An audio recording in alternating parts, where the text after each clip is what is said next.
चमत्कारी ईगल शेर। रामपुर नाम का एक जंगल होता है। उस जंगल के अंदर काफ़ी सारे जंगली जानवर बहुत ही डरे डरे हुए रहते हैं। कुछ दिनों से उनके अंदर इतना डर बैठ जाता है कि वह एकदम घबराए घबराए से फिरते हैं।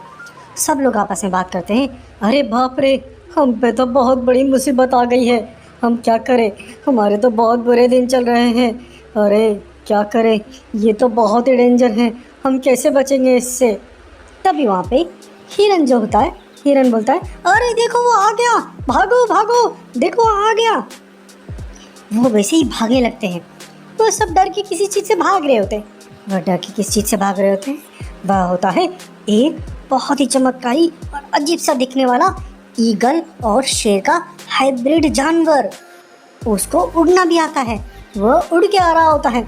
वह उड़ता उड़ता उनके पीछे आता है। सारे जंगली जानवर उससे डर के भाग रहे होते हैं, लेकिन वह अपनी शक्ति और अपने उड़ने की वजह से जो हिरन होता है उसको दबोच लेता है और उसका दबोच के वह ले जाता है।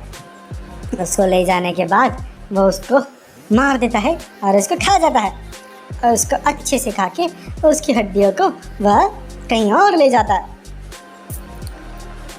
और वह बड़ा ही विशालकाय जानवर होने की वजह से सब जानवर उससे डर रहे होते हैं।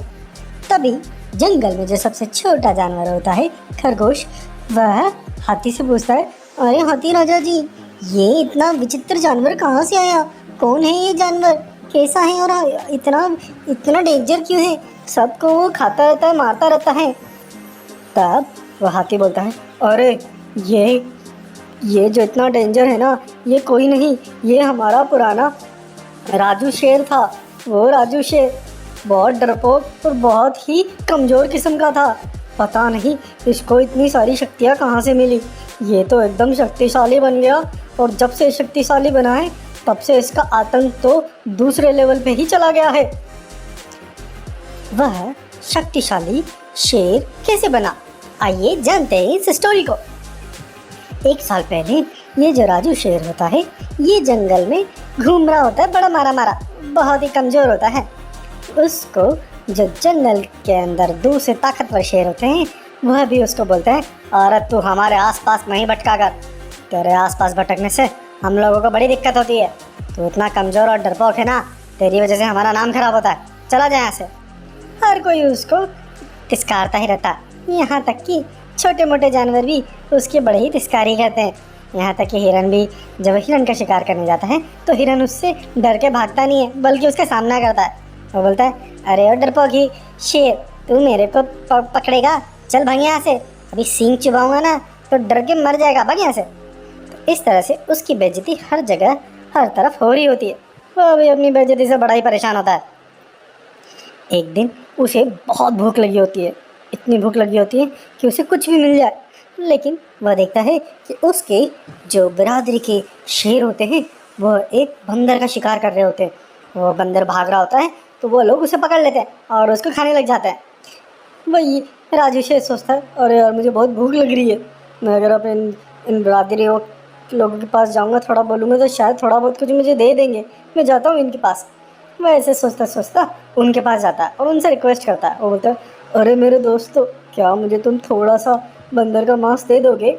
मुझे थोड़ी सी भूख लग रही है, प्लीज़ दे दो ना, मैं फिर बाद में अपना जुगाड़ कर लूँगा कहीं और। तब उसमें दूसरा शेर बोलता है, अरे ओ बेवकूफ़, अपना खाना शेर खुद पकड़ के खाते हैं, तेरे जैसे शेरों का तो नाम ही बदनाम है हमारी बिरादरी का, तेरे को तो जिंदा भी नहीं रहना चाहिए, चल भाग यहाँ से, मर जा भूखा, हम तेरे को एक इसमें से थोड़ा भी नहीं देंगे। इस तरह से उसको वो जलील करके वहाँ से भगा देते हैं। वह इस चीज़ से बड़ा ही दुखी होता है, लेकिन क्या करता, वह कुछ नहीं करता, वो दूर बैठा बैठा वेट करता है।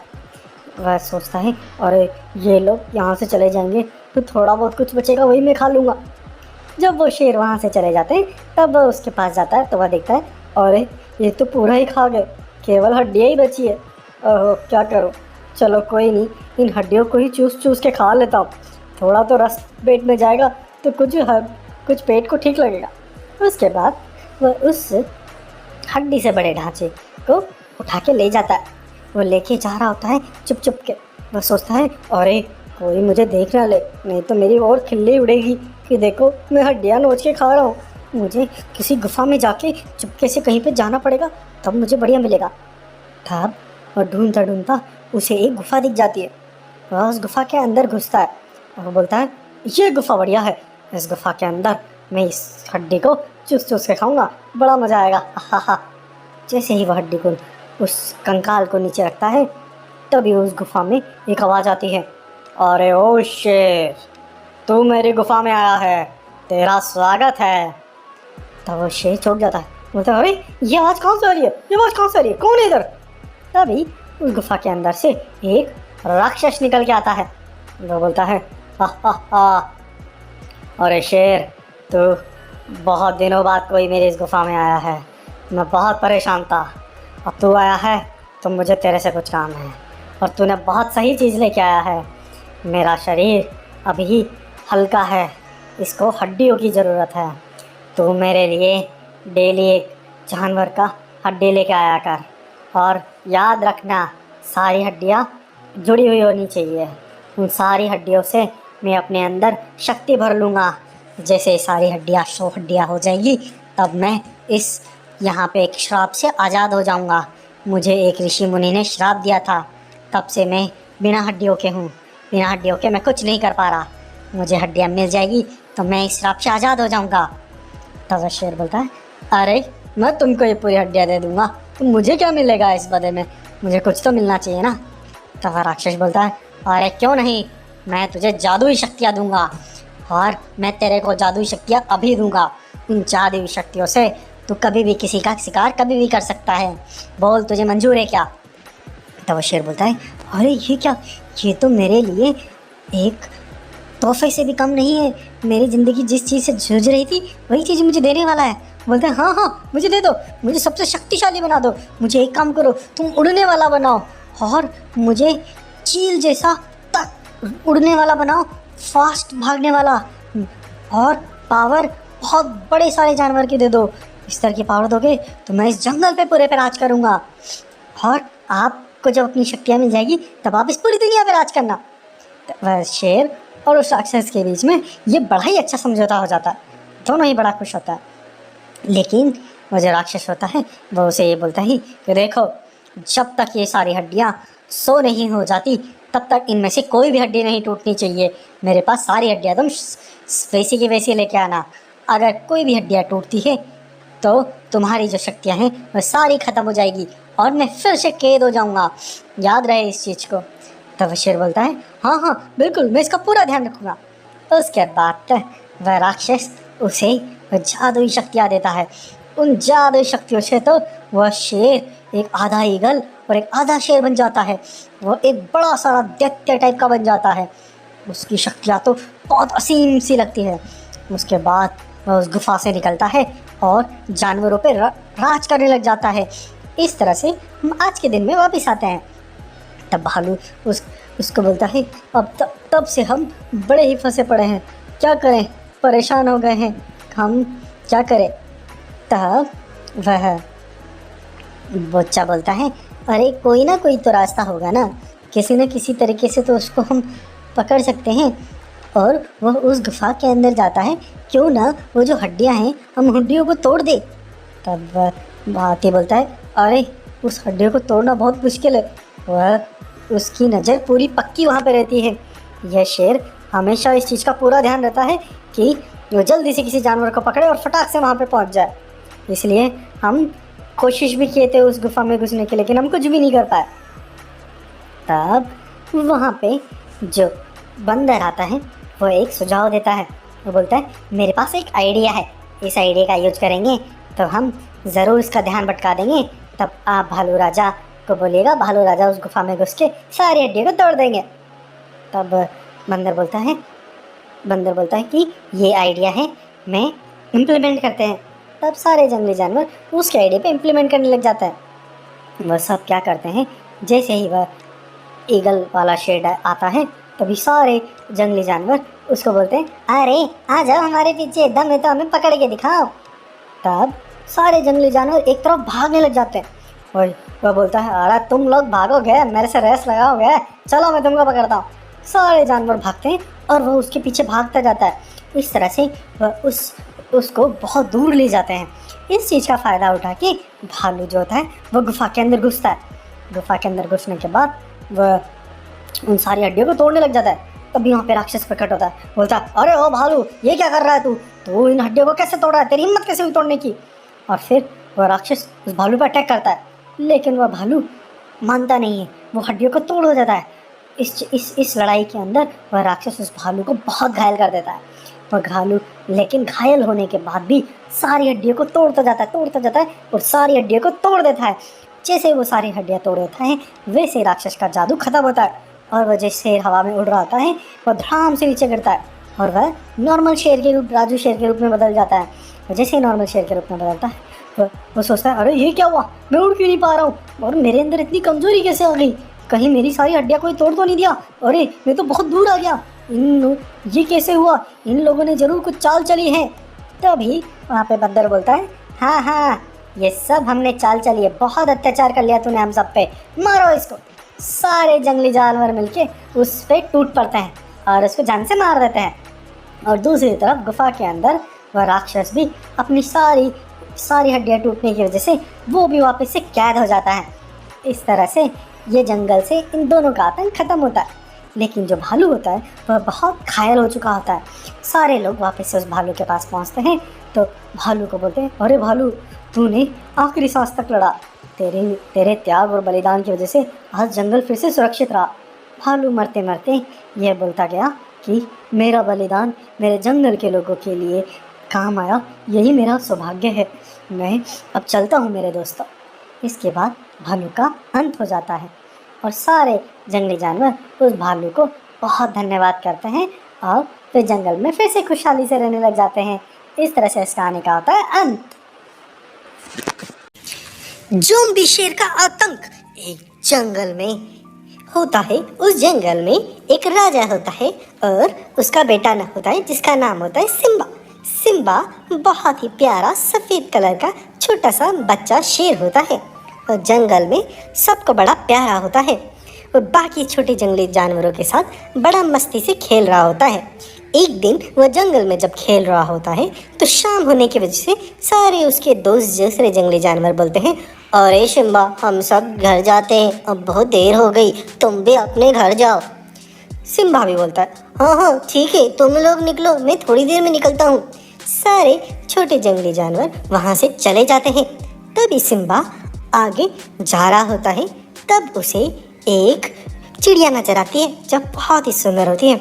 उस चिड़िया को देख के वह उसके पीछे जाने का उसका मन करता है तो वह उसके पीछे जाता है। वो चिड़िया आगे जाती जाती है और वह उसके पीछे जा रहा होता है। वह आगे जाते जाते उसे एक गुफा दिखाई देती है।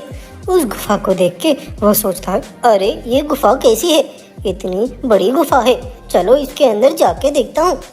तब वह सिम्बा उस गुफा के अंदर जाता है।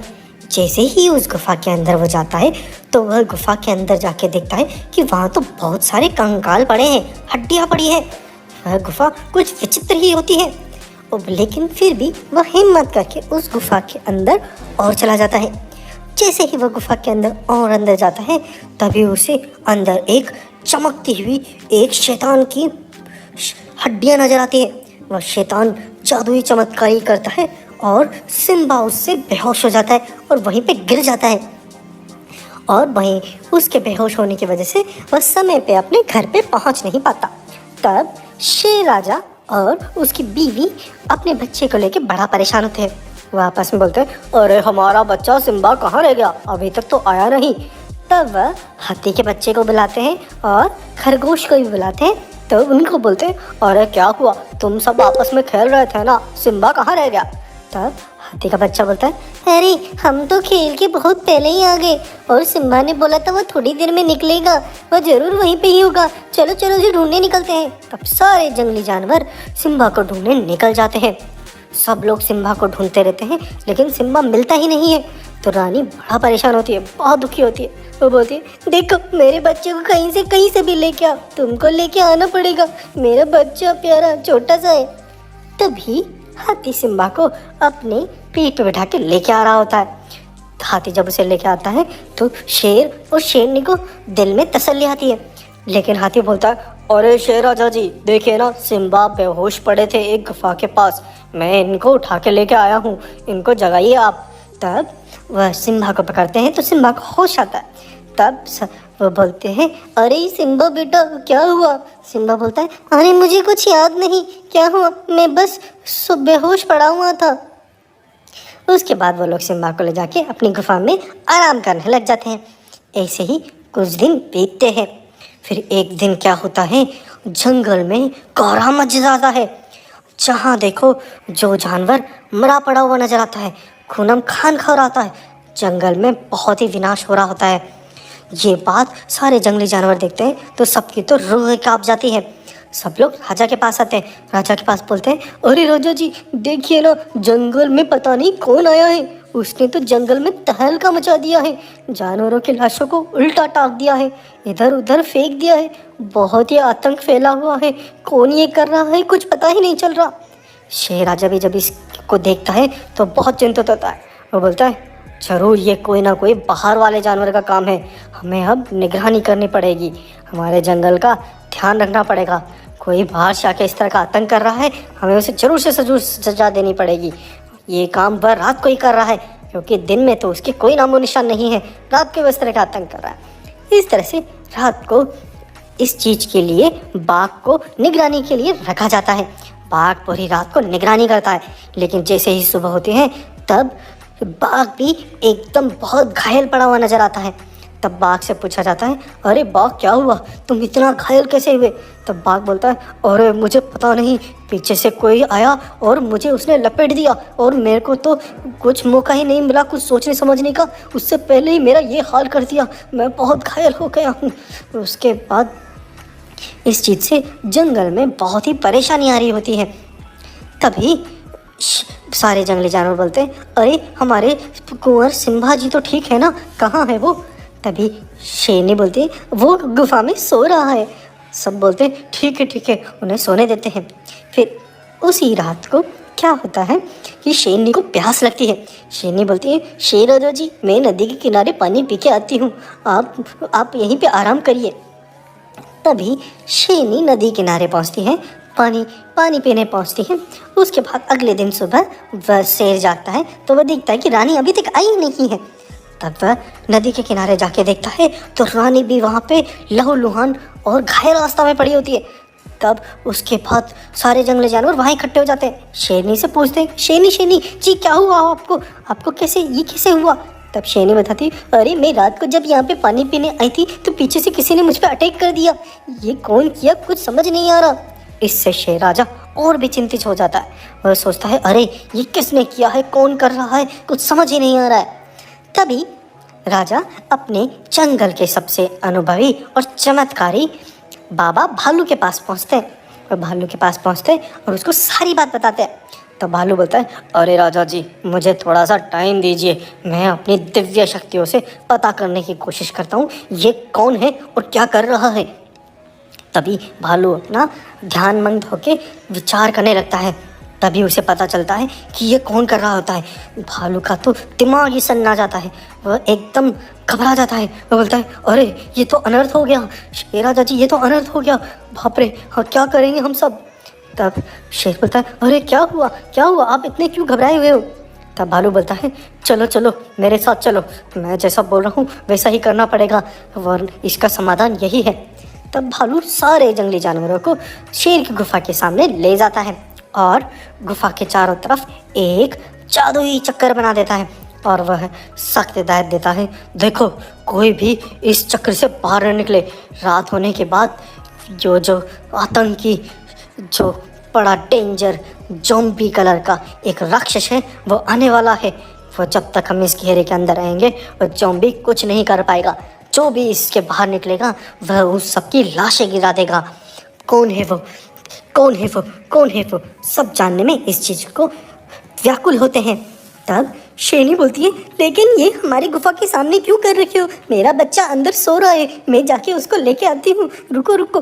तभी भालू बोलता है, नहीं शेरनी रानी जी, रुक जाइए, मत जाइए, हमें जिस राक्षस का डर है वो वही तो है। तब शेरनी और शेर की तो आंखें ही चौंक जाती हैं। वो बोलती ये तुम क्या बोल रहे हो भालू। तब भालू बोलता है अरे शेर राजा जी, मैं क्या बताऊं आपको, हमारे कुंवर शाह पे एक राक्षस का पहरा आ गया है। उसके ऊपर एक दैत्य का आतंक चल रहा है। वह उसके शरीर पे कब्जा कर रखा है। हमें कुछ करना पड़ेगा, लेकिन कोई भी इस गोल चक्र से बाहर न जाए, स्पेशली रानी साहिबा, आप बिल्कुल मत जाइएगा। तब सारे जंगली जानवर उस चक्र के अंदर वेट कर रहे होते हैं। तभी जैसे ही रात होती है तो अंदर से वह जो प्रिंस होता है सिम्बा, एक दैत्यकारी राक्षस का रूप लेके, एक ज़ॉम्बी कलर का रूप लेके बाहर आता है। वह बहुत ही भयानक और बहुत ही विशालकाय होता है। उसको देख के सारे जंगली जानवर डर जाते हैं और फिर वो बाहर आके बोलता है हा हा हा, आज सारे लोग एक ही जगह पे हैं। कोई बात नहीं, अब मैं इस जंगल से हर जानवर का नाम और निशान ख़त्म कर दूंगा। हा हा, अभी मैं सबको मारता हूँ। उसके बाद वह दैत्य राक्षस जैसे ही उन पर अटैक करने की कोशिश करता है, तब वह गोले से बाहर नहीं पाता। वह जैसे उसको पार करने की कोशिश करता है, एक चिंगारी निकलती है और उसे दूर फेंक देती है। इससे वह एकदम घबरा जाता है। उसके बाद वह वहीं पे लेट जाता है और सिम्बा की आवाज़ में चिल्लाने लग जाता है। वो बोलता है माँ माँ माँ, मुझे बचा लो, मुझे बचा लो, मैं इसके अंदर बंद हूँ, आप ही मुझे बचा सकते हो, मेरी माँ, जल्दी से मुझे बचाओ ना मम्मा। उसकी बात सुन के उसकी माँ का तो दिल ही पसीज जाता है। उसकी माँ बोलती है अरे मेरा बच्चा प्यारा सिम्बा, मैं आ रही हूँ, आ रही हूँ। और वह उसे बचाने के लिए गोले से बाहर निकल जाती है। जैसे ही वह उस गोले से बाहर निकलती है तो वह जो राक्षसी दैत्य होता है वह उठ खड़ा होता है और बोलता है हा, कितनी बेवकूफ़ है तू, तू बाहर आ गई, अब तुझे मुझसे कोई नहीं बचा सकता, मैं तेरे को अभी खा जाऊंगा। जैसे ही वो उसको खाने वाला होता है, तभी वह जो भालू होता है वह वहाँ पे एक जादुई पानी फेंकता है उसके ऊपर। उससे उसको जलन होती है, वह तड़पने लग जाता है। उसके बाद जो हाथी होता है वह भी जादू पानी उसके ऊपर फेंकता है और शेर राजा एक धक्का मारता है उसे। उससे उसके शरीर से जो हमारा सिम्बा होता है वह दूर निकल जाता है और वह राक्षस अलग हो जाता है। उसके बाद राक्षस अलग होने के बाद भालू और बाकी जंगली जानवरों के साथ उस राक्षस की बहुत भयंकर लड़ाई होती है। यहाँ पे भालू अपनी जादुई शक्तियों का यूज करके उस राक्षस को वहीं पे ही समाप्त कर देता है। इससे सिम्बा को उससे मुक्ति मिलती है।